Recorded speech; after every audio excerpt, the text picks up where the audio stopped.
Here we are playing Resident Evil 5. This is a brand new demo that we've created specifically for E3. What we're seeing here is Chris Redfield, returning hero in action. It's been 10 years since Chris was caught up in all the bad stuff that happened in Raccoon City. As you can see, over the last 10 years, Chris has been working out. He's a little buffer. Also belongs to a new organization. It's called the BSAA. And Chris has left Stars behind and is working on a more global perspective. Chris has come to this town in Africa called Kijuju, and he's tracing the source of the virus back to its roots. And he's come to this small town and discovered that the population is being forcibly infected against their will by some mysterious organization. So the RE5 storyline is going to tie together elements from the entire Resident Evil series. We're in Africa following the storyline that was kind of exposed back in Resident Evil 3 and also in Resident Evil Code Veronica. So Chris has come here and he's been partnered up with a new character to the series, Sheva Alomar, who actually belongs to the African branch of BSAA. Here's Sheva here. This is showing co-op in action. So Resident Evil 5 is designed as a co-op game. At the Microsoft press briefing on Monday, we showed online co-op for the very, very first time, and people were genuinely excited. There was actually an outburst of spontaneous applause, which we found intensely gratifying.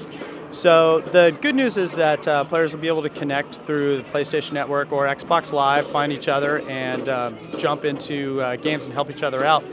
But if you don't have a buddy or you don't feel like being social, the game is going to fill in with some pretty rock-solid AI on Sheva. You can see even at this early stage, Sheva has jumped up or has been tossed up to the area above, and she's providing cover fire for Chris while he's facing this oncoming rush of infected guys. Sheva's now come down off the rooftop, and she was actually using her AK-47 for a while to dust off these guys. But her AI is actually really smart in this non-connected co-op version. She'll be doing things like giving you ammo as she picks it up, healing you if you get into tight spots, providing cover for you, all sorts of really smart things. It'll be good for people when they're playing alone or together. This is something really exciting. We're seeing some of the destructible environments in Resident Evil 5. You no longer have to open a door and hope to God that there's not something on the other side that wants to suck your brains out through your ears. You can actually now put a few rounds through a door and see what's happening on the other side before you risk life and limb. The destructible environments, range from the very small things like boxes or piles of fruit that you can shoot at and amusingly watch roll around the environment, to larger things such as entire walls on buildings. We see on one of the other levels here when one of the bigger bad guys in the other level actually has this ginormous axe/hammer, and he can actually smash it through the walls and knock you down if you're on the other side unsuspecting. So here we're about to see another action point. Here is co-op happening. So Chris is called Sheva, and what he's going to do is he's going to toss her over to the other side. Sheva now has to work her way down the building across the street, because this building Chris and Sheva are in, the door is locked at the bottom. So as Lindsay is playing here from Chris's perspective, what he's going to have to do is first take care of that dude, and then he's going to jump down to the level below. He's going to switch over to his sniper rifle. He's actually going to provide cover fire for Sheva on the other side. And that's a satisfying explosion.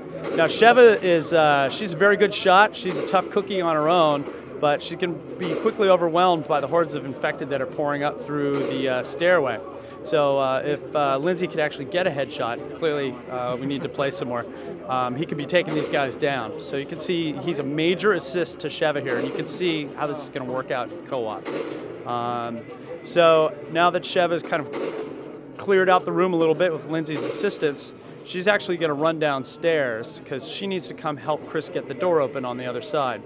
So Lindsay's now going to run Chris Redfield downstairs, and he'll be able to provide cover fire for Sheva from the bottom floor. You'll see he'll actually be able to stick his gun out through the vents here and help pick off any bad guys who come along while Sheva's working her magic. There's some more destructible stuff, and Lindsay's lining up on that barrel. You gotta love those explosions. Sheva's going to be running down momentarily, and she's going to be helping Lindsay here by actually shooting the lock off that door.